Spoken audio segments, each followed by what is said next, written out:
Epureblos Igwe Ajenga.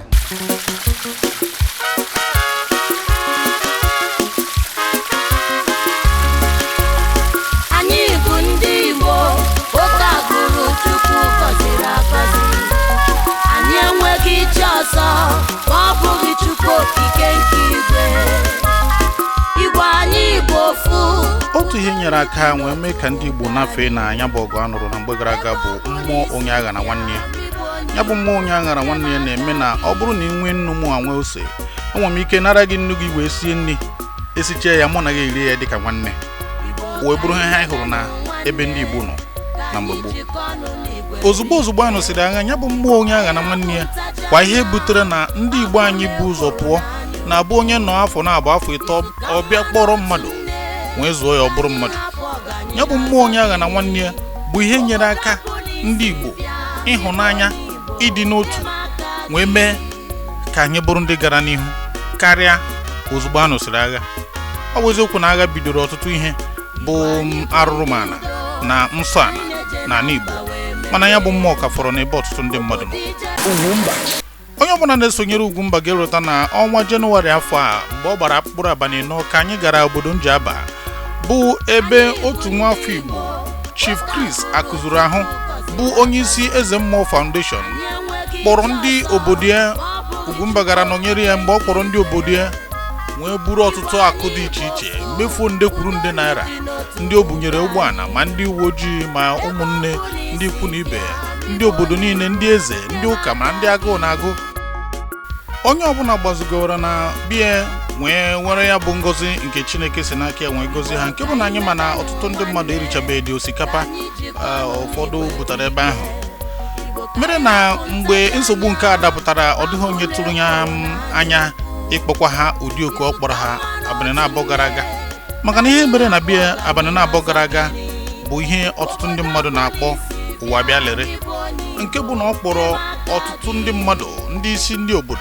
obodo ọbụla dị na Njaba, n'ọnụmara ndị eze ha na ndị nlekọta ha, onye ọbụla bịa nwere ihe a ga-eji nyere ụmụnne aka, ọ kachasị ihe oriri. Elu ebe ahụ ihe o butere ka nkụ, mana ihe anyị dị na-ewepụta ihe a bụ na anyị mara na ọtụtụ ndị mmadụ enyena, ma ndị nwere ego onye federal gọọmenti, ma ndị nyere ndị steeti, ma ndị nyere ndị ọbụla, ha niile dị mma. Maka na nna m ukwu gwara m sị m na ọ bụrụ na ị chọọ ka ihe gara gị ọfụma, inye ana, inye ụzọ, ịgawara onwe gị ebe ị na-aga. Ya mere na anyị adịghị akatọ ndị nyere federal gọọmenti, anyị adịghị nwa na-akatọ ndị nyere steeti, ha niile amaka. Kama na anyị mara na ọ bụrụ na akụ ruo ụlọ okwu ebe o si, ndị oyibo wee kwuo si na charity na-ebido n'ụlọ. Soro anyị ka anyị garuo n'obodo Njaba. Eze Mmụọ Foundation emekwa na ka o si eme. Ya mere ka anyị sonyere Chief Chris Akụzuru Ahụ maka enyemaka COVID-19 o nyere ụmụnne ya. Epureblos Igwe Ajenga.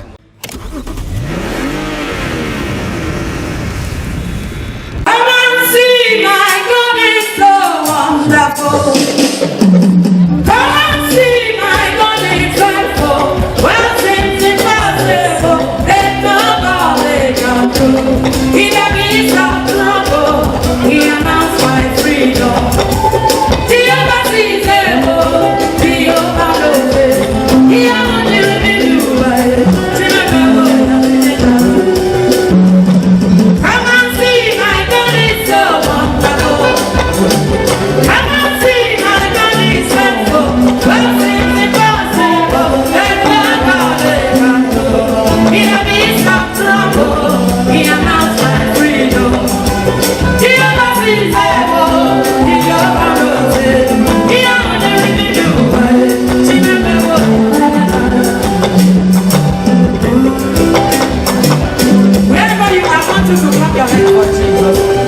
nwanne agba n'ọsọ mana anyị mata na ọ bụrụ na asụsụ otu onye nwe akụ mana na ahụhụ ka ọ nọ n'ime ya mere Chief Chris Akuzuru ahụ onye isi Eze Mmụọ Foundation mara na agụụ bụ ọrịa agụụ na-ebute ọnụma nwee si biko ụmụnne m bịa n'usoro m rie dịka Oliver Dikokwe kwuru enwere obi eji akpata ego nwere obi eji eri ego mmụọ na-enye enye dị iche na mmụọ na-akpata ya mere Eze Mmụọ Foundation unu nwe aka maka inye aka hichapụ anya mmiri nke agụ dị n'etiti ọtụtụ n'ime ndị be anyị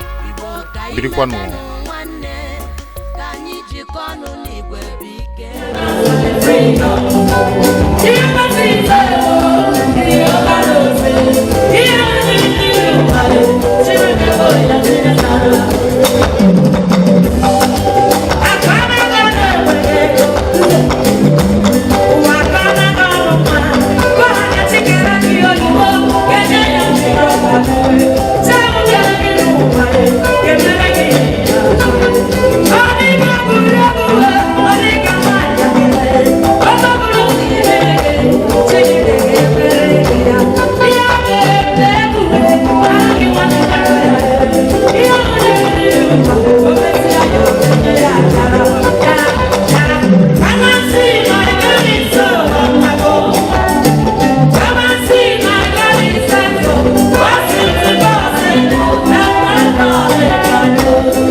ọnụrụ be nwanne adịghị agba ọsọ gbatara Chief Mike Ejeagha ji wee kwuo si gị ji amụ mma na ndụ maka na nke onye riri ka ogbu ana ya mere na ndị Njaba niile na-ekene Chief Chris Akuzuru ahụ maka icheta ha na ndụ na-abụghị mgbe a nwụrụ anwụ ya mere anyị sonyere ha niile na-asị nna m ka Chineke nwetara nke a nwetakwa ọzọ maka na onye ọbụla nyere nwa ogbenye na Chineke ga-erotu ya ndị esi n'aka ha kesa anya bụ ihe bụ ndị eze na ndị isi obodo dịka anyị mara na ihe na-ewu ugbu a bụ social distancing ka anyị ghara ịda iwu gọọmenti anyị na-anụkwa kepụ na nke a bụgodo agba nke mbụ ya bụ na a na-atụ anya na ọzọ ka dịkwa n'ihu Eze Mmụọ Foundation daalụ